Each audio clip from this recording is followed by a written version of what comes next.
गुजरात से दिल्ली तक आग का तांडव, कहीं गेम जोन में लपटे तो कहीं बच्चों का अस्पताल हुआ खाक। अलग अलग शहरों से अग्निकांड की खबरों ने पूरे देश को हिलाकर रख दिया है। राजकोट में बच्चों का फन स्टेशन डेथ जोन बन गया।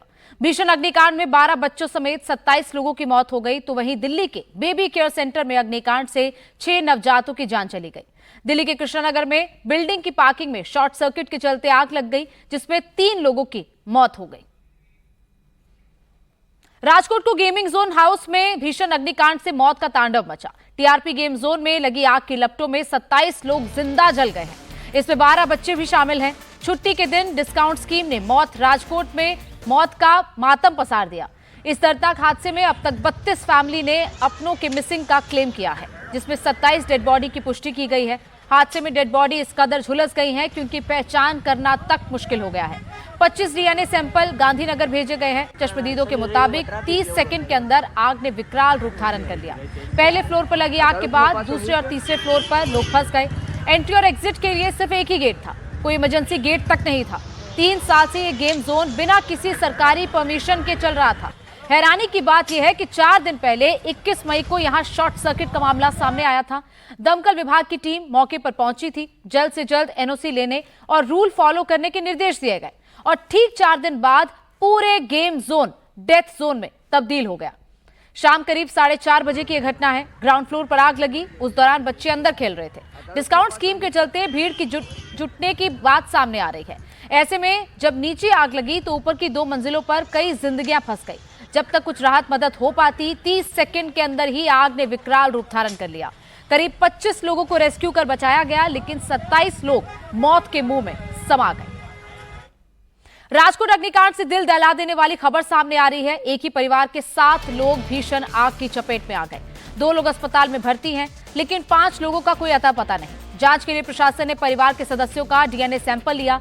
परिवार ने लापता 5 लोगों के जिंदा होने की उम्मीद खो दी है। अचानक इस हादसे से गमों का पहाड़ टूट पड़ा। आंखों में आंसू हैं और जुबान हादसे को याद कर लड़खड़ा रही है। निर्णय कपूर की ये ग्राउंड रिपोर्ट देखिए। 25 मई को राजकोट के टीआरपी गेमिंग जोन में जो दर्दनाक हादसा हुआ है, उसके जो विक्टिम्स हैं उन पर इस वक्त क्या बीत रही होगी, इसकी कल्पना भी नहीं की जा सकती है। हम एक ऐसे ही परिवार के साथ हैं। हमारे साथ चंद्र सिंह जी जाडेजा हैं। आप देखिए हॉस्पिटल के बाहर इस वक्त गिरिराज हॉस्पिटल में इनके एक रिलेटिव का इलाज चल रहा है और ये लोग बेसब्री से उनके ठीक होने की कामना कर रहे हैं। लेकिन मैं आपको बता दूं कि इससे भी ज़्यादा दर्दनाक बात यह है कि इनके परिवार के कुल 7 लोग गेमिंग जोन में उस वक्त मौजूद थे, जिसमें से 5 अभी भी लापता हैं। कुल मिलाकर के 27 लोगों की जो डेथ हुई है, इन्हें नहीं पता है कि वो 5 लोग उसमें हैं या नहीं हैं। ब्लड सैंपल्स वगैरह लिए गए हैं, डीएनए रिपोर्ट्स वगैरह अभी करवाई जाएंगी, लेकिन आप इनके दर्द का अंदाज़ा लगा सकते हैं। चंद्र सिंह जी, हम भी आपके साथ सांत्वना व्यक्त करते हैं। हम समझ सकते हैं कि एक परिवार जो 5 सदस्य जिसके खो जाएं, उस पर क्या बीत सकती है। आपने शायद कभी कल्पना भी नहीं की? नहीं, कोई कल्पना नहीं की है। तो क्या मतलब समाचार क्या मिला था? मैं तो यहाँ से 30 किलोमीटर सांगणवा गांव है, लोधिका तालुका, यहाँ रहते हूँ। वो मैंने 6 बजे मालूम पड़ा कि राजकोट में ऐसा हो गया है, तो तुम आ जाओ। इसलिए मेरा सभी कुटुंब राजकोट में रहते हैं। हम 2-3 कुटुंब सांगण में रहते थे। सब लोग ने खोज किया, नहीं मिला। बाद में डीएनए टेस्ट माटे सिविल हॉस्पिटल गया था। तो अभी आप लोगों के डीएनए सैंपल वगैरह लिए हैं, उससे मैच करेंगे? मैच करेंगे। तो क्या मतलब जब आप सोचते हैं उसके बारे में, तो क्या दिल पे क्या बीतती है? उसका कोई अंदाज नहीं है। अभी आपके एक रिलेटिव का इलाज भी चल रहा है यहाँ पे, वो कौन है? वो मेरा काका का वाइफ है। उनका इलाज लड़के का वाइफ। और एक बेटी और भी थी जो बच गई है, वो वीरेंद्र सिंह की लड़की है। अच्छा, तो क्या बताया उन्होंने? क्या बताया? वो तो वहाँ उस वक्त मौजूद थी। क्या हुआ क्या था? वो सब 3 लड़का है और खेल रहा है ऊपर, नीचे बैठा हुआ था। इसमें आग लग गई और वीरेंद्र सिंह बोला कि हम है ना आग लग गए तो लड़के को लेने के जाता हूँ। वो लेने के लिए गया और ब्लास्ट हुआ, वो नहीं आ सका, वो भी फंस गए होंगे। फंस गया। तो मतलब वहाँ पे कोई सुविधा वगैरह नहीं थी? क्या बताया कि कोई कंट्रोल करने का कोई जरिया नहीं था? यहाँ फायर सेफ्टी की कोई सुविधा नहीं है। कोई नहीं। नहीं, तो आपसे अभी हर्ष संघवी साहब भी मिलने आए थे परिवार का हालचाल पूछने के लिए, आपने बताया उन्हें सब क्या? वो जल्दी में था, सीएम साहब तो निकल गया था, हर्ष संघवी साहब के हमारे साथ बात हुई। तो क्या कहा उन्होंने? हम देखते हैं। आप क्या मानते हैं? मैं आपसे ये इसलिए पूछना चाहता हूँ क्योंकि एक परिवार ही समझ सकता है जिस पे बीत रही है, बाकी तो शायद लोग अंदाज़ा ही लगा सकते हैं इस दर्द का। क्या ये घटना जो हुई, भाई बहुत सारे गेमिंग जोन हैं इस देश में, कई जगह लोग, हज़ारों लोग खेलने जाते हैं, तो क्या ये रोका जा सकता था? ये हादसे तो होते हैं लेकिन कंट्रोल करने का जरिया होना चाहिए। ये गुजरात में, सूरत में हुआ है, बड़ौदा में हुआ है, मोरबी में हुआ है, कल राजकोट में हुआ है, कोई फेर नहीं पड़ेगा। मतलब आप उम्मीद नहीं रखते? नहीं कोई? नहीं। क्यों, मतलब उम्मीद क्यों? हाँ,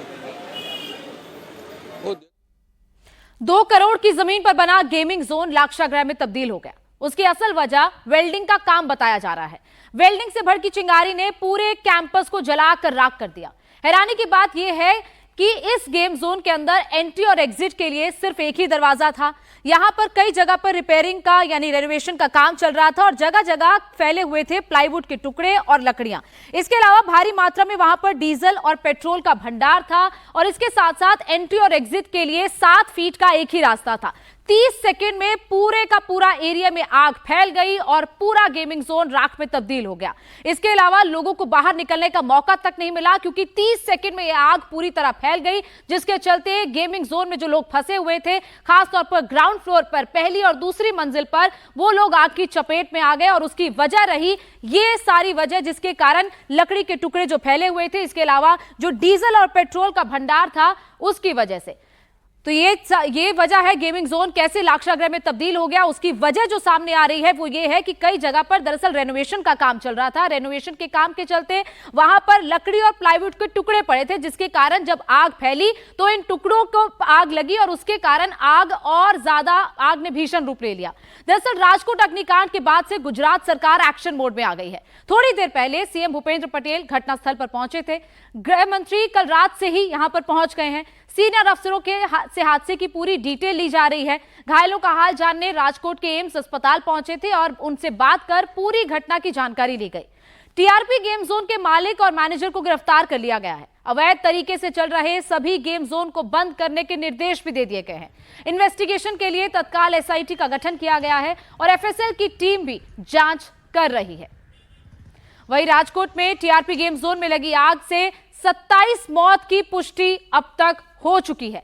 इतने बड़े गेमिंग जोन में एंट्री और एग्जिट के लिए सिर्फ एक गेट था, इमरजेंसी गेट तक था नहीं। फायर सेफ्टी के किसी भी रूल को फॉलो नहीं किया गया और ना ही कोई एनओसी ली गई। 4 दिन पहले भी वहां पर शॉर्ट सर्किट हुआ, लेकिन उस घटना से भी सबक नहीं लिया गया, जिसका नतीजा एक बड़े हादसे के रूप में सामने आया। ऐसे में सवाल कई हैं कि आखिर किसकी लापरवाही से 27 जिंदगियां काल के गाल में समा गई। शाम 4:30 बजे हादसा हुआ जब गेम जोन में भीषण आग लगी। 30 सेकंड लगे इस आग को फैलने तक और हादसे के वक्त वहां पर भीड़ जमा थी। एक जो फैक्ट पता चला मैटर का वो ये था कि यहाँ पे कोई आगे की तरफ में वेल्डिंग का काम चल रहा था और उसका कोई गैस सिलेंडर जो है वो फटा और एसी में आग लगी, जिसकी वजह से ये पूरा का पूरा जो स्ट्रक्चर है, आप ये देख सकते हैं, ये पूरी तरह जल करके खाक हो गया। और ये देखिए पूरा मेटल स्ट्रक्चर था। सबसे चौंकाने वाली बात यह है कि कोई परमिशंस नहीं ली हुई थी। फायर सेफ्टी के नॉर्म्स जो हैं उसको फॉलो नहीं किया गया था पूरी तरह। मैं आपको एक बड़ी चौंकाने वाली चीज़ यहाँ पे दिखाता हूँ। फायर सेफ्टी का कोई नॉर्म्स जो है उसको फॉलो नहीं किया गया था। और ये देखिए ये तस्वीर, जिसको देख के आपके होश फाख्ता हो जाएंगे। अभी 3 दिन पहले इसी प्रेमाइसेस में एक शॉर्ट सर्किट हुआ था। उसके बाद पहली बार फायर ब्रिगेड की टीम यहाँ आती है और वो आके यहाँ हिदायत दे के गई कि भैया आप इसको ठीक करवाइए वरना हम आपका एनओसी कैंसिल करेंगे। और अभी 2 दिन पहले ये पंप जो हैं ये यहाँ पे मंगवा के रखे गए। यहाँ मैं आपको दिखाता हूँ, ये फाल्कन कंपनी के जो पंप हैं इसकी तारीख जो मैन्युफैक्चरिंग डेट है यहाँ देखिए 21/5/2024, यानी हादसा कब हुआ? हादसा हुआ 25 तारीख को, यानी कल शाम को हादसा हुआ। और ये देखिए अभी यहाँ पे ये पाइप वगैरह जो है ये डाली जा रही है, ये पंप वगैरह यहाँ ला के रखे हुए हैं जो जिसका मैन्युफैक्चरिंग डेट ही 4 दिन पुराना है। तो आप अंदाज़ा लगाइए पिछले 3 साल से ये गेमिंग जोन चल रहा है बिना किसी परमिशन के। 2021 से ये गेमिंग जोन जो है ये चल रहा है बिना किसी परमिशन के।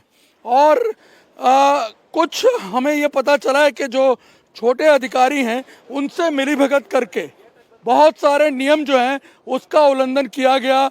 और उसके बाद बिना किसी नॉर्म को फॉलो किए हुए, सेफ्टी नॉर्म को फॉलो किए हुए आप एक गेमिंग जोन चला रहे हैं जिसकी सबसे बेसिक रिक्वायरमेंट है कि एक तो मेटल स्ट्रक्चर है। और ऐसे में अगर इस मेटल स्ट्रक्चर में आप इतना बड़ा गेमिंग जोन चला रहे हैं तो फायर के नियमों का पालन करना अति आवश्यक है।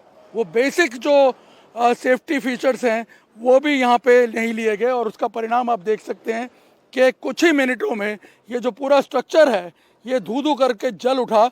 और सबसे जो ट्रेजिक बात थी वो ये थी कि ऊपर का जो फ्लोर था, आग नीचे लगी थी और ऊपर का जो फ्लोर था उस ऊपर के फ्लोर में जो लोग फंसे हुए थे वो बेचारे वहाँ से नहीं निकल पाए। ये मेटल्स जले हुए, इससे आपको पता चलेगा कि ये काफ़ी हद तक पिघल गया है। अब देखिए यहाँ पे भी ये जो मेटल शीट्स हैं ये पिघल गई हैं। जो आयरन रॉड्स हैं वो आप देखिए किस तरह से टूट के गिरे हुए हैं। करीब 32 फैमिलीज ऐसी आई हैं जो बता रही हैं कि हमारे लोग जो हैं, हमारे परिचित जो हैं वो मिसिंग हैं। और उसमें से 27 डेड बॉडीज़ मिली हैं। 5 लोगों के बारे में अभी भी कोई जानकारी नहीं है। फिलहाल ये पूरा मलबा जो है ये यहाँ से अब हटाया जा रहा है। और उसके बाद अगर कुछ पता चल पाए कि वो लोग कहाँ हैं